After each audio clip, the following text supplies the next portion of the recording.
He said, be brave, my son, I'll be home soon.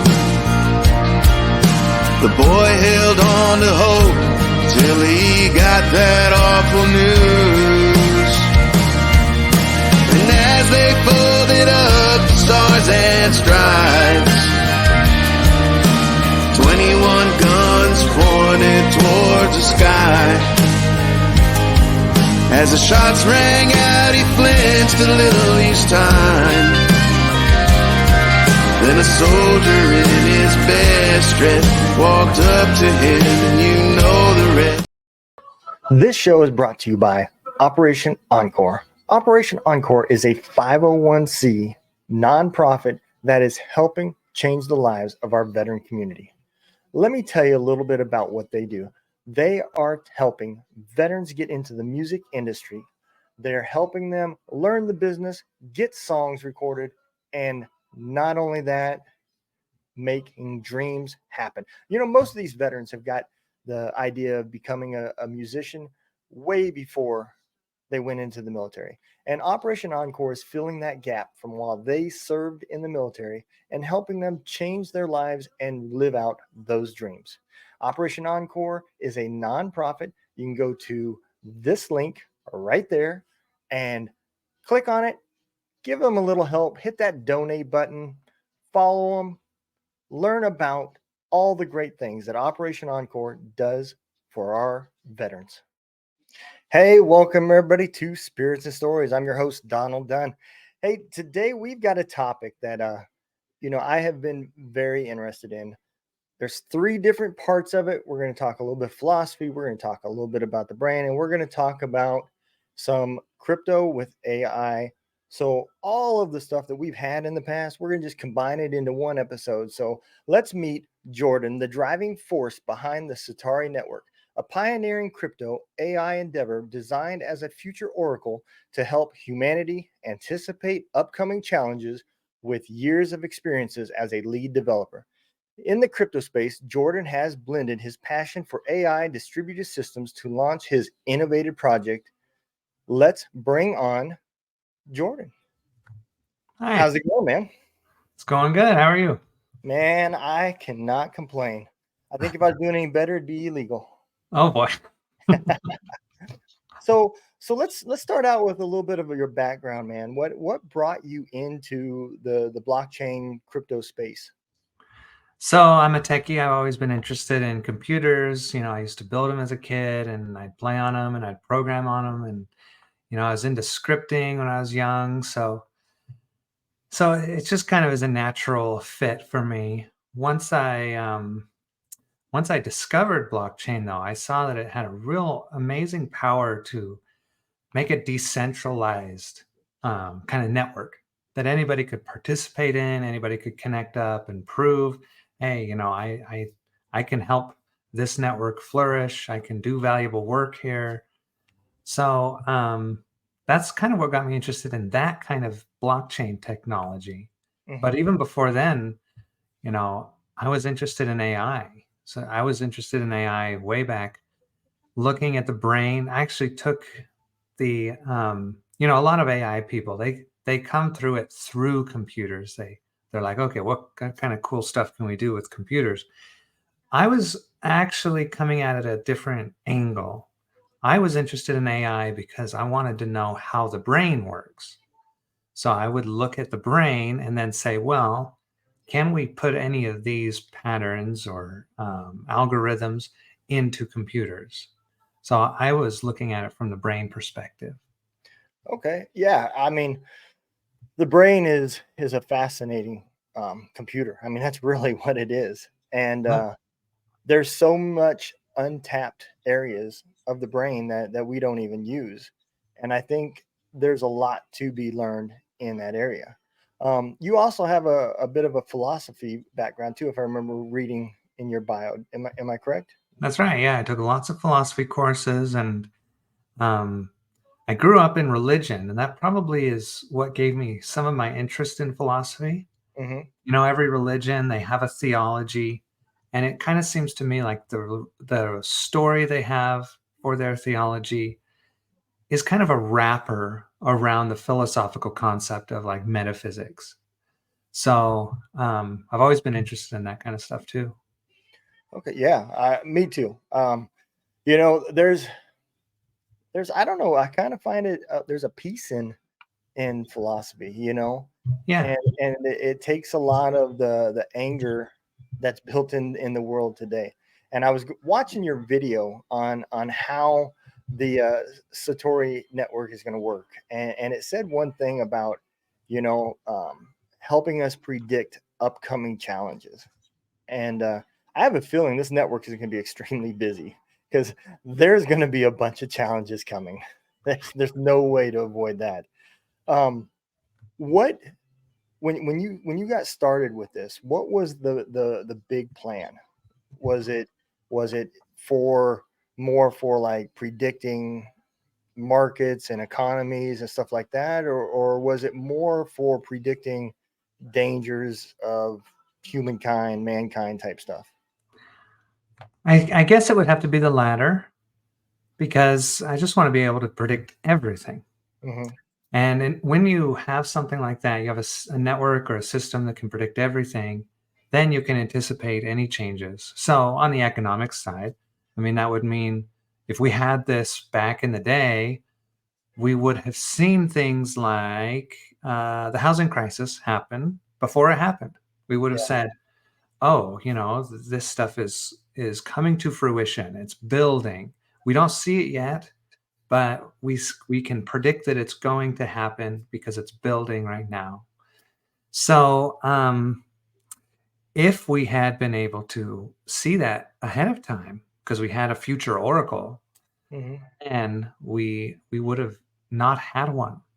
We would have changed the laws that went in to create it. We would have modified some economic regulations. We would have figured it out, and we wouldn't have had a crazy housing crisis. So I think in every domain it could help us, not just with economics, but our environment, everything. Yeah, I think, when I first watched this video, it seemed to me like things that you could put stats to it would be easier to start figuring. The stock market uses all sorts of indicators to predict or at least anticipate what should be coming, right? Right. And when you get into human nature, you lose a lot of those ability to have statistics. So on the human nature side, are we using the AI portion of it or the machine learning portion of it to learn what happened in the past, learn what the outcome, the causes of those, the outcomes were, and then find common denominators in the current lifespan? Absolutely. Is that what's happening? Yeah, because the way I see it is anything can be, if you can measure it, turn Hmm. it into a number, then you can predict the future of it. And with advanced technologies and AI, it doesn't have to be turned into a number. You can, you can put in some text and predict the future of that text. We see that in large language models. So, but we're focused on metrics, as you mentioned, things that are numbers, just because they're the low hanging fruit to begin with. But then as it evolves, yes, we'll be able to manage any kind of data, being able to predict the future of it. And I like how you said turning it into numbers, because the amazing thing, I love math, and one of the amazing thing about numbers is you remove emotion. And Yes. so that is the best part about doing that. There's no hidden agenda if the data is raw and true. And Right. so I think that is an awesome way to do it. Um, let's focus a little bit on the creation portion of it. The first thing I have to ask, the name is really close to the people that made Bitcoin. You It had is. Satoshi and Satori. So did that come something to do with how the name came about? No, so being interested in philosophy and stuff like that, I studied a lot of Eastern religions and how, what do they think? How do they think? And one of the words that they use over there is Satori. Okay. So it's the concept of, I mean, the logo is this guy meditating, right? So it's the concept of you're meditating, you're quiet, you're thinking about something, you're just, being. And then all of a sudden you realize something, eureka. You see this thing that you didn't understand before, or whatever. You can't put it into words maybe, but what it means is you've been enlightened. It means I see something. Okay. I've woken up to something new. I've been enlightened. So that's why I chose the name Satori, because I thought, the foundation of intelligence within our brain is future prediction. That's the bottom layer of our informational stack of intelligence, right? We predict the future on a subconscious level all the time, everywhere, all at once. And so because we're doing that, the rest of our brain becomes really efficient, because the calculations that it does, what it's trying to figure out, is all focused on anticipating data that's coming in, right? Yeah. I mean, that makes perfect sense. Man. So when you're analyzing the brain, right?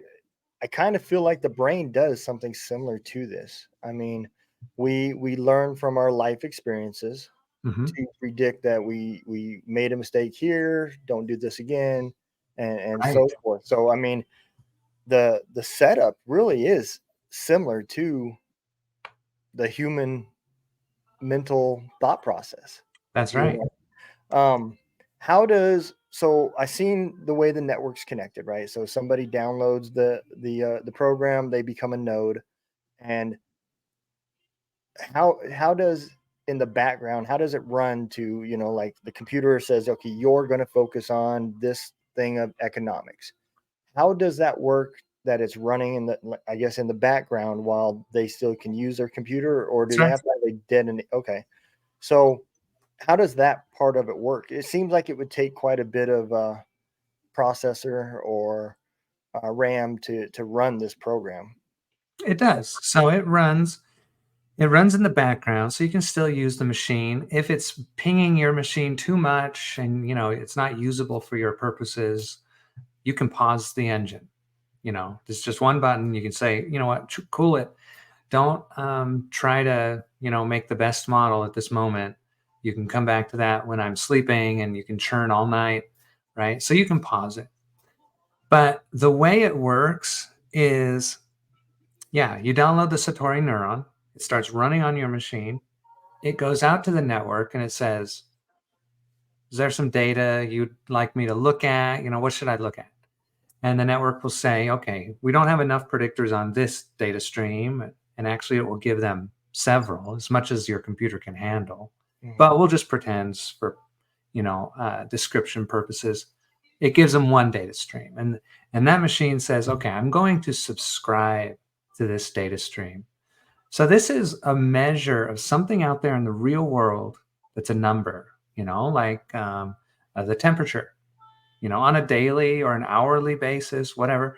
Could be a price, right? But it's one thing out there in the world that continues to change over time, and we continue to measure it.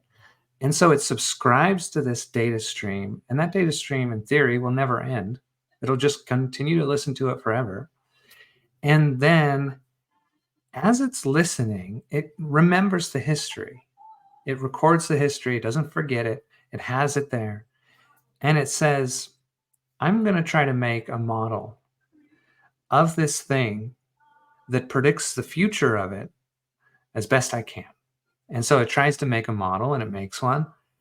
And then it can test that model against the history that it's been, grabbing and keeping. So then it will test that model and it will say, okay, is this better than the model I previously made? Is this better than the one I have in memory? And if it's better, well, if it's not better, it will just throw it away and try again. But if Okay. it is better, it will then keep it and say, okay, this is the best model I have. And it will broadcast out its prediction of, what that model implies. And in the, this best model implies that gold is going to go up by 3% in the next month or something like that.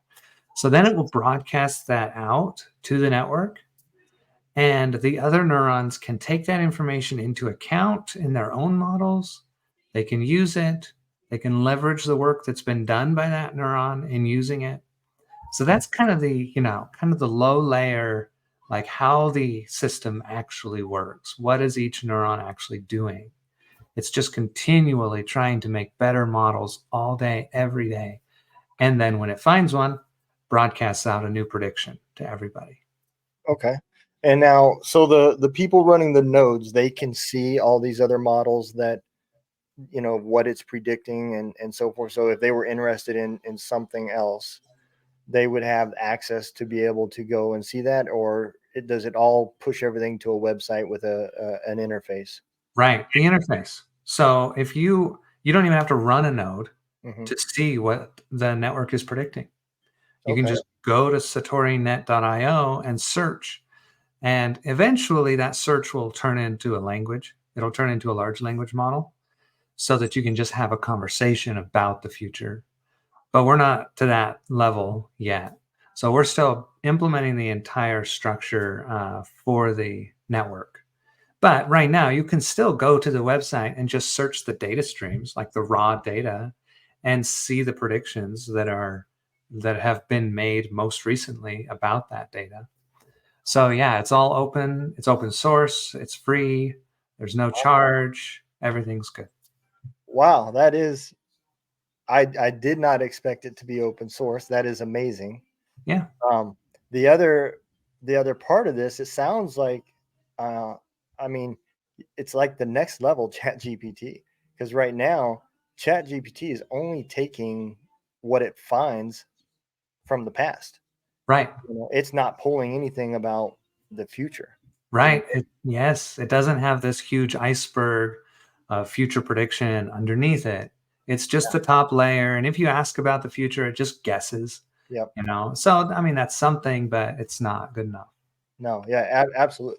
It's basically, and the way I anticipate it is, it's a next level. It's the Encyclopedia 2.0. Yeah. I mean, that's really what it is. Yeah. Yeah. And And it so, replaces search too, I think.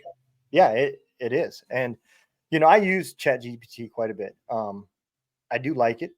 I don't have nothing bad to say about it. And I don't believe that, there's a lot of conspiracy theory out there about what it's going to do in the future. And I've had a few other guests on the show that does talk about AI, and one of them that it talked about was, I asked, what do you think the future of AI? Where do you think it's going? Because there's so many people that believe it's going to take jobs and just destroy everything. And he said something really fascinating to me. He said, "Do you remember what it was like before the internet?" And I said, "Yeah." He said, "It's going to be really similar to that. Because in the Hmm. future, everybody's not going to be talking on screens anymore. They're going to be back to talking to each other, because all the fake stuff that AI can do, you will have no clue when you're on a screen on is whether it's real or not. And people are going to be starving for the real stuff, not the fake stuff. And it's going to cause us to have to be able to talk face to face." And I never thought of it like that, you know? Oh, yeah, I know it. I have kids. I have little ones. Mhm.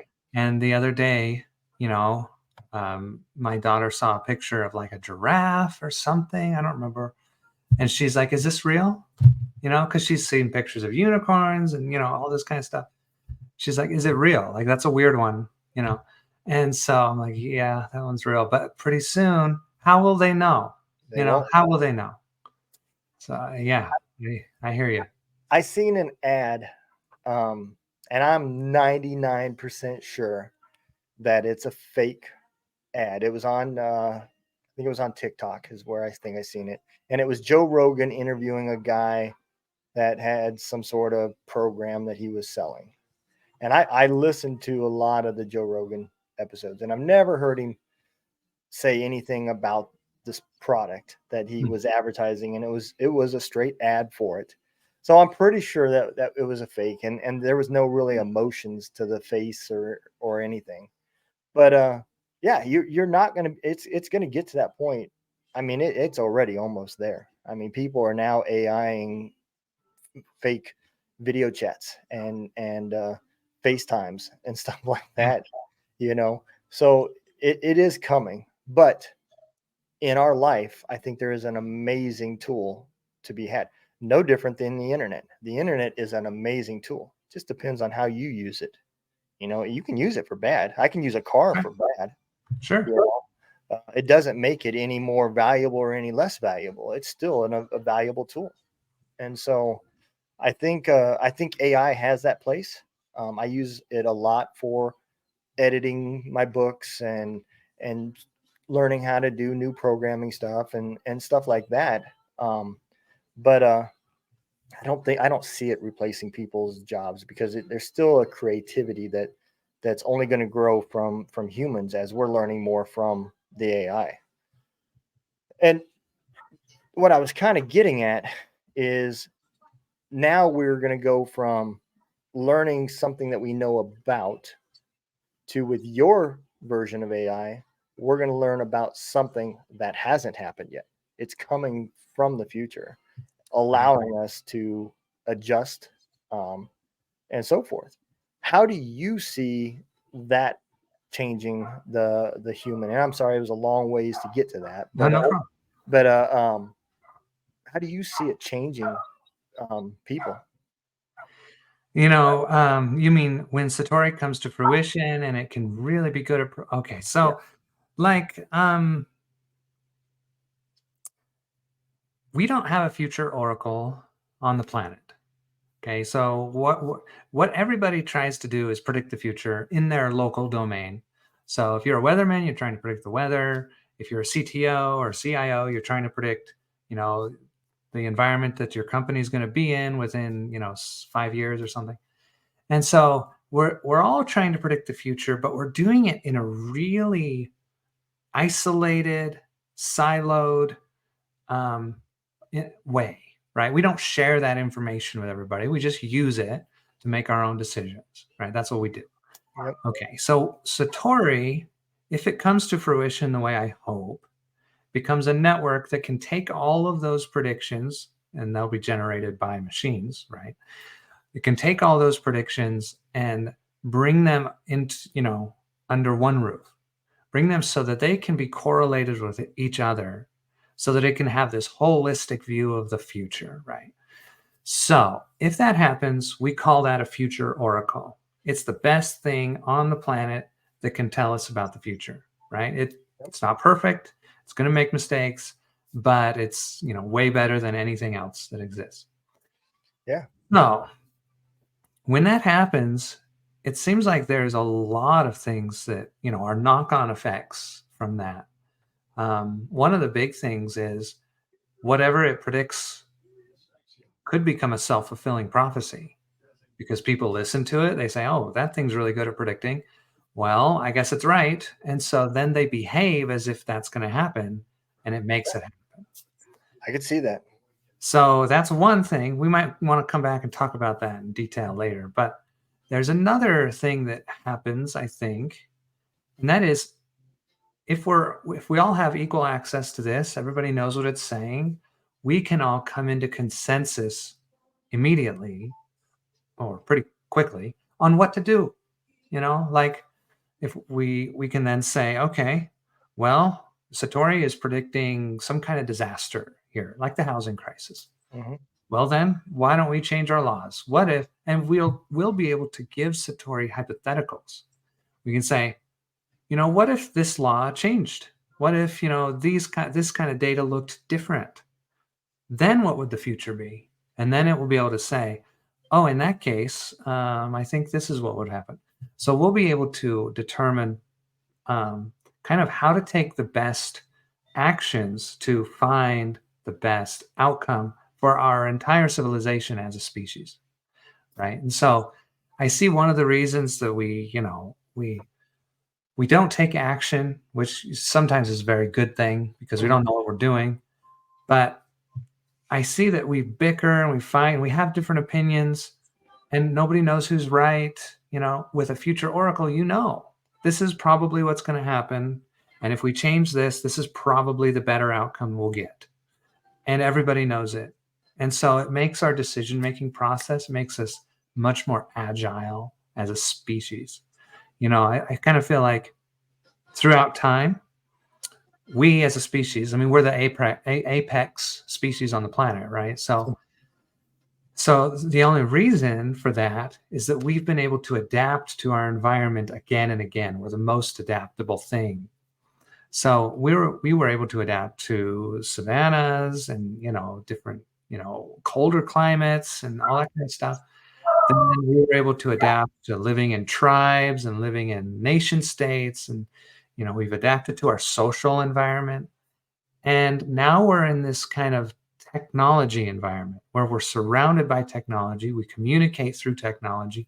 Everything is technology, and technology is evolving at an exponential rate. And so what I see is the environment is evolving at an exponential rate. Can we keep up with it? Can we anticipate what we need to in order to, adapt to that environment? And I don't think the answer is yes, unless we build things like a future oracle that can kind of give us some warning ahead of time and tell us, hey, you better, just watch out for this. So I would say those two things are the major things that I see coming after this would be the self-fulfilling prophecies, and also the fact that if we use it correctly, it gives us the ability to adapt to the future more quickly. Man, my mind just went into overdrive because now this kind of brings me back to, because when you first said, this is open source, right? Yeah. And then it brings me to, man, that's amazing. Everybody can use it. And then we said, well, what if you do know and it becomes a self-fulfilling prophecy? And then I'm like, oh, I didn't think about that, man. Should it be open source? The thing I do like what you said though was it's going to create something that we don't have anymore. Actual discussions. Yeah. We don't have to agree, but we can talk about it and figure out where we're getting the data and what is valid and what is not. What's true. Without Yeah. being mad, without being mad at each other. And Yes. so I think that part is great. But how, with it now being open source, what was the thought process? Do you think it could become self-fulfilling, or do you think it should have been something that once it's completely there, it should be at a higher level of use? Okay. Good question. Good question. So being kind of a crypto guy, I was in the ethos back when it was headed by anarchists and libertarians and that kind. So I kind of understand that decentralized systems give us a lot of power. Yep. They allow us to decentralize the power, the decision-making process to the group. Yep. So that's it being open source I don't think that's much of a problem. Okay. What we really don't want, so let's say it's closed source. And let's say it's, being created by some centralized entity like Google or something. Okay. Well, what happens is they generate this thing that's really good at future prediction, and it takes the world by storm, just like ChatGPT did. And then, well, since they're in control, they can manipulate those predictions.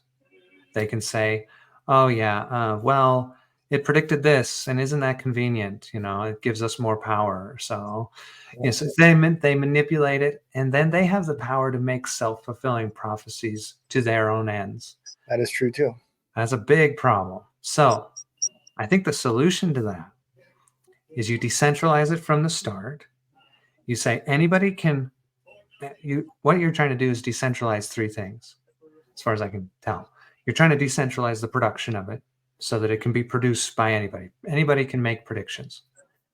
You're trying to decentralize the benefit of it for those predictions, for all that work that your computer is doing, all the cycles it's using, all the electricity. You're going to earn a token. So you distribute the profits, essentially, the benefit. And then with that, you use that token, what you've distributed, you use that token as a right to vote on how the system should work. So now you've distributed the control of the entire AI system. So we want as many voices to be heard as possible, right? I mean, we're trying to democratize the control of this future predicting AI. So, you might say, well, what kind of control does that give, the community? I think it gives the community the ability to choose what data streams matter to us. Because remember, it's predicting specific data streams and then correlating them with each other. So some data streams, are not very valuable. Like you might say, okay, Satori Neuron, I want you to watch the views on this person's website or something. Like, no, it doesn't matter to anybody but that person, and that's pretty much it, right? So you want the community to be able to say, okay, well, we all want to know what the CPI number is going to be. So we should be predicting that. We all want to know what inflation is going to be. What are the jobs numbers next month? We all want to know the biggest things that affect all of us. And so people use the vote to vote on those things, to say, well, this is what I want to know. And so, yeah, that's how you distribute the power and the control over this AI system, I think is the right way to do it. Yeah, I would agree with a lot of that. And I do like the fact that now there's no benefit for Google or somebody to really get involved with it because it is open source. And Right. so there's no secret formula to it. They would have to start from the beginning and do it themselves. And so when we're talking the coins, right? So it runs similar to any other crypto. It has a market with it that controls the value and so forth. Um, Mhm.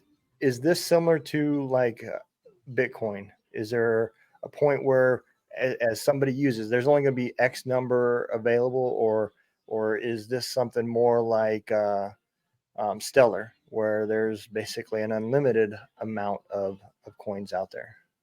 So what we want to do is always be able to incentivize new predictions to be made. Hmm.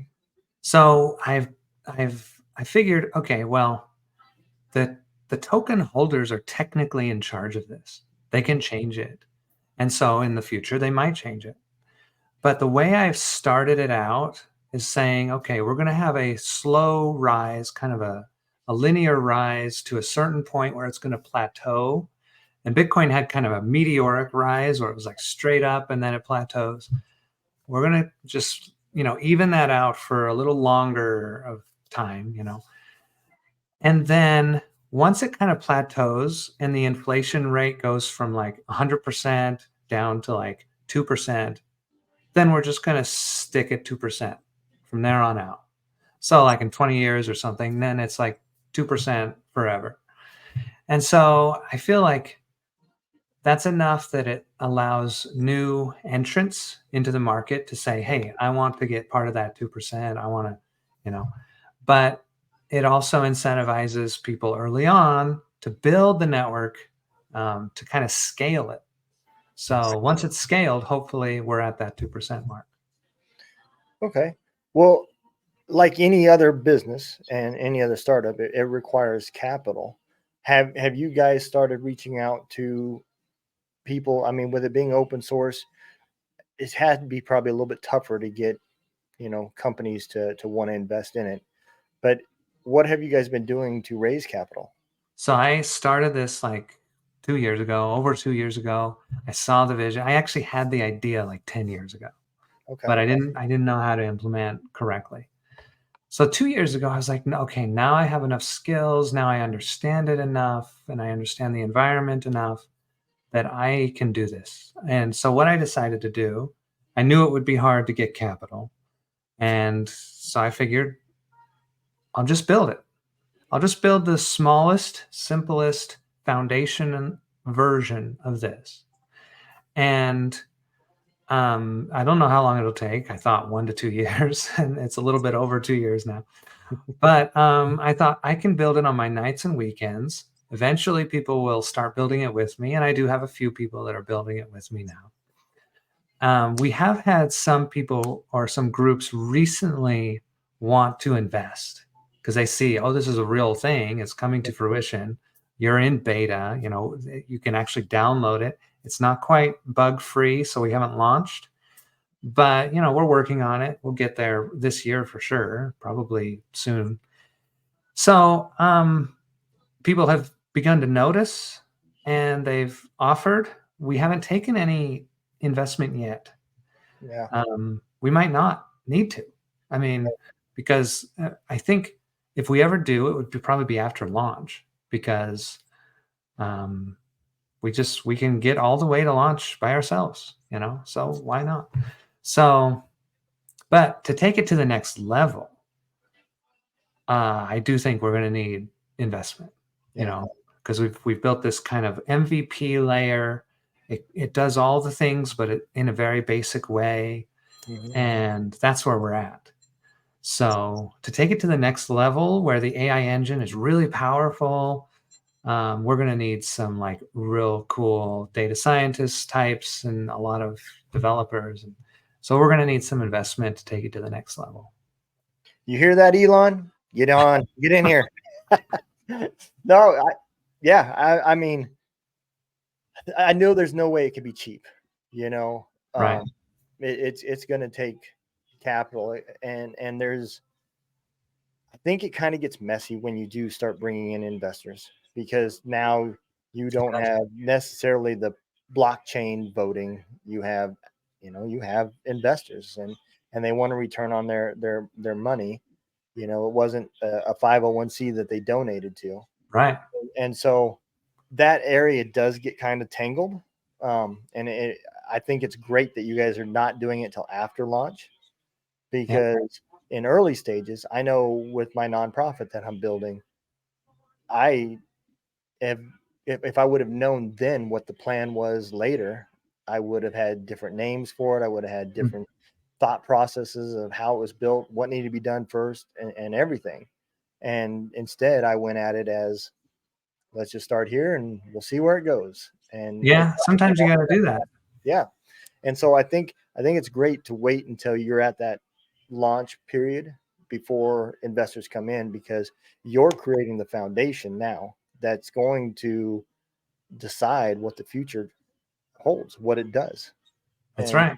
and once you start bringing in those other people, that decision process will get tangled. So I It think, muddies the water a little yeah, bit. yeah, So yeah, my ideal situation would be this. We get to launch, people see it, the community actually continues to grow, and it starts to scale, and it's a real thing, and the token becomes valuable, hmm, and we can just what's it called? We can just fund whatever we need to based on the token value itself. yeah, So if that happens, that'd be great. I don't know if that's going to happen. So, right, but with that scenario, um, and well, this will happen either way.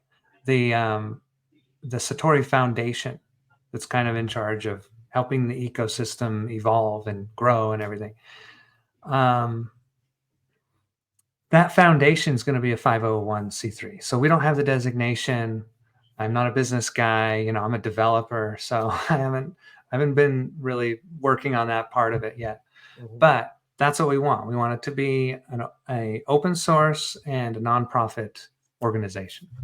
you know, I was thinking the same thing, just right there. That this is something that I think when you got to that point where it was accurate and you could pinpoint more streams in a very smaller area to get an exact number.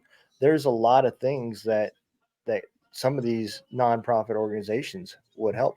You think about all the people all the nonprofits that went to Afghanistan and to Ukraine to pull people out of there, and so forth. It could potentially get to the point where it's predicting the best methods, best ways, Yes. you know, to do conduct these kind of missions. There's a lot of human trafficking organizations out there that are trying to prevent that. And in our current society, with the way the open borders are and everything else that's going on, they're losing that battle. Hmm.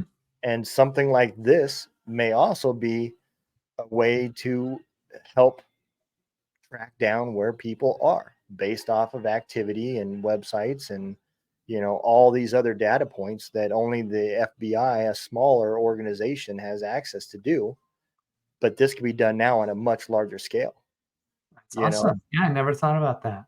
so I think there is a lot of nonprofit type uses for this.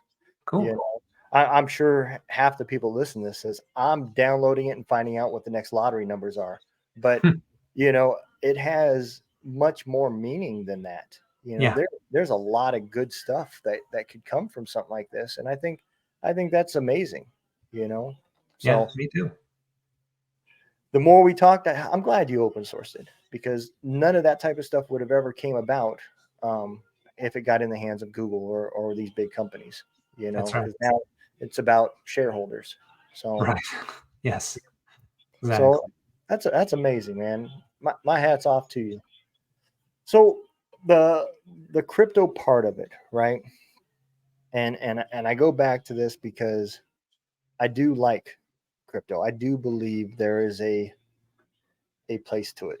And I personally kind of feel as when I stepped out, it was in the process of me closing my business and everything, is when I did step out. And I was a fan of basically three types of coins, right? Oh, Uh, interesting. yep, I had a lot of XRP. Cool. I had a lot of ADA, Nice. and it was all based off of um, the leadership, the teams Oh, that were cool. involved. And so, and I to this day I still believe in those things. It seems like XRP's kind of changed a little bit as far as what they were planning on doing there, but ADA I think is going to do a lot of great humanitarian type um, things, especially in Africa and stuff like that. That's awesome.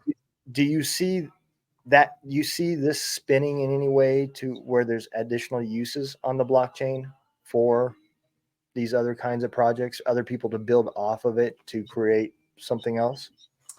I don't know. I hope so.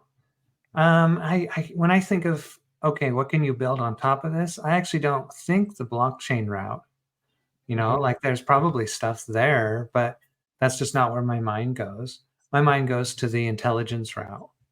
Like once you have prediction of the future, you can start building logic and systems off of that.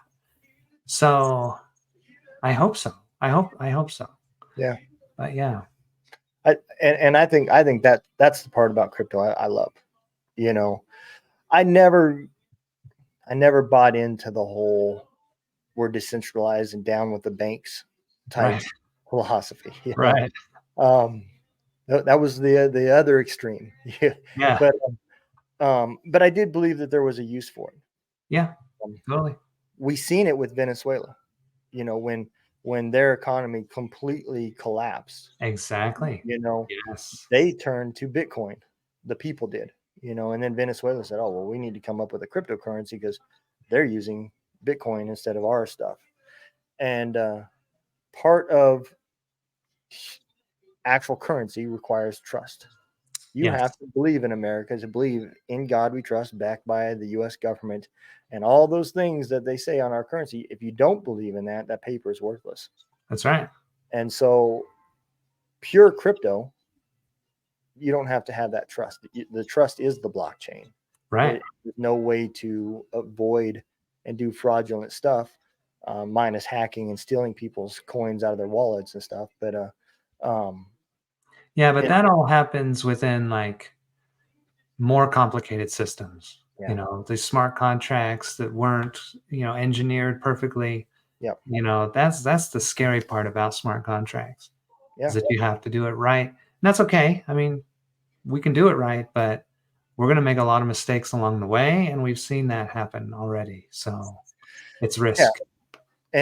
But I think I do hope that the U.S. government never goes to the crypto side. I think they will. I do too. I just don't want them to, Yeah. because with great power comes great responsibility, and we haven't seen the responsibility part of our government. No, So when you can control it, you now hurt the people that are using it. that's right. So when you guys launch and you grow and you're there, I at some point see that you're going to get a knock on the door, and the government's going to be like, how did you know this was going to happen? You know, I do at some point, down the road, as you start bringing in investors and this becomes known, Yeah. because when the guy bought pizza with Bitcoin, nobody knew anything about it. Right. The Yeah. government didn't track it until they were buying drugs and stuff like that off the internet with it. Yep. So at some point, if your fruition comes true, I see the government coming and saying, you're going to work for us for a while. Would that be a bad thing or a good thing in your opinion? I think it would be a great thing, to be honest. Joe Rogan says something that I chuckle. It's not realistic, but he isn't wrong. He said if we could just dribble a little bit of psilocybin in the water stream, everybody would love each other a lot more. And he's not wrong. Yeah. But it takes understanding and people to want the good to come of it. Isn't that interesting? So, I was talking to a friend a little while ago, and they were telling me how they were listening to this podcast, and it was going over some crazy cult, right? It was talking about some crazy cult, and this cult would use like drugs, Mhm. right? And so if you go too far down that rabbit hole of psychedelics, even just psychedelics, you don't have to get into like really heavy stuff, Right. but you can just go nuts, like it can just be really bad. Yep. So, yeah, there's that too. Not too much psilocybin in the water, just maybe Right. a Just a smidge. dribble. Yeah. Yeah. And like I said, I don't disagree, that I don't necessarily think psilocybin's the right answer, but Right. if there was a way that we could get back to the way we were in the 80s, where people sat at the dinner table, they knew their neighbors' names and stuff like that, and still have the technology that we have of today, I would see a perfect world. And Yeah. at that point, for that to have happened, I could see that the government could take a product like yours and make it better for mankind, not for the wrong purposes. Right. And so I think that, to answer your question, that's what it's going to take. It's going to take somebody that truly cares, like yourself, on what it's used for. Yeah. And so I think that's the really big deciding factor, on how level and who uses it, because with it being open source, you don't know what other people are using it for. They could be Sure. trying to use it to figure out the next lotto numbers or the best betting scheme on a sports, which True. had nothing to do with what you were intending it for. And I'm sure it will do those things. It will. Yeah. It'll be part of the network. People will be using it for that, but that's okay. That's okay. We're gonna try to get the bulk of it to make a world model. That's Yeah. kind of the goal. Yeah. That's what I would love to see, this enter the 501c. Yeah. I would love to see this, because now you're in a community, 95%, 90% of people that are trying to do good, Nice. and there's probably 10% out there that are using it for tax purposes and the wrong reasons. So I'll say 90%, Sure. but I think it doesn't take everybody. That's what I'm getting at. Yeah. If the good force outrules the bad force, then it's a great thing. That's right. No different than with some drugs. If it was done from a psychiatrist and it was used for the correct procedures, it's a good thing. but That's you can right. still use it for the wrong purposes, you know. So, well, brother, I'm gonna bring you forward, man. I'm gonna let you tell everybody um, where they can go, where to follow you, how they can be a part of this. I'm definitely gonna check it out myself because I am definitely fascinated. So go ahead and give your spiel and let everybody know where they can find more about it. Sure. So um, you can go to the website, satorinet.io. That's probably the best place. There's actually a tab at the top that says join, and you got all the socials in there. So we put out all of our updates on Twitter and Discord. If you want to be actually like part of the community, you can go to Discord, and we're talking in there. I'm always available. Um, and we put out like weekly updates. Like, here's what we implemented this week. Here's the new feature. So, if you're that interested, the other place would just be to download it. You can just go to the download tab and hit download, um, and then it'll just be running on your computer. It's running, by the way, in a Docker container, so it's isolated from the rest of your machine. So you'll have to, that's good, but it's also means you'll have to download Docker and install Docker first, then download Satori. But the instructions are really easy. It's 1, 2, 3. So that's probably the best thing to do.